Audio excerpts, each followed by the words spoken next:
Layer মুরগির খামারে গিয়ে তাদের পরামর্শ নিয়ে আমরা জানতে পারি যে লেয়ার মুরগি 4 মাস 15 দিন থেকে ডিম দেওয়া শুরু করে এবং এরা 18 মাস পর্যন্ত ডিম দেয়, আর এদের 2 বছর পর বাজারে বিক্রয় করা হয়। এগুলো হলো লেয়ার মুরগির ডিম। এগুলো খামারি সংগ্রহ করেছেন। এখানে মুরগিদের খাবার খাওয়ানোর জন্য লিটার বক্স, পানি খাওয়ার পাত্র দেখতে পাচ্ছি। আমরা এখন খামারির কাছ থেকে জেনে নিব তিনি কি কি ওষুধ ব্যবহার করেন। এটা হচ্ছে রেড লিভারের জন্য এই ওষুধ দিবে। এটা হচ্ছে ইমিউনিটি কমে গেলে মুরগির।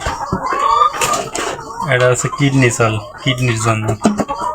আর এটা হচ্ছে জিঙ্ক, শরীরের পশম পড়া, ওজন বৃদ্ধি, ডিমের জন্য। এটা পালমুখে ঠান্ডার জন্য। ম্যানিক্যালে যে কিরিশের ক্যালসিয়াম। এটা হচ্ছে অ্যান্টিবায়োটিক কলিফলোর।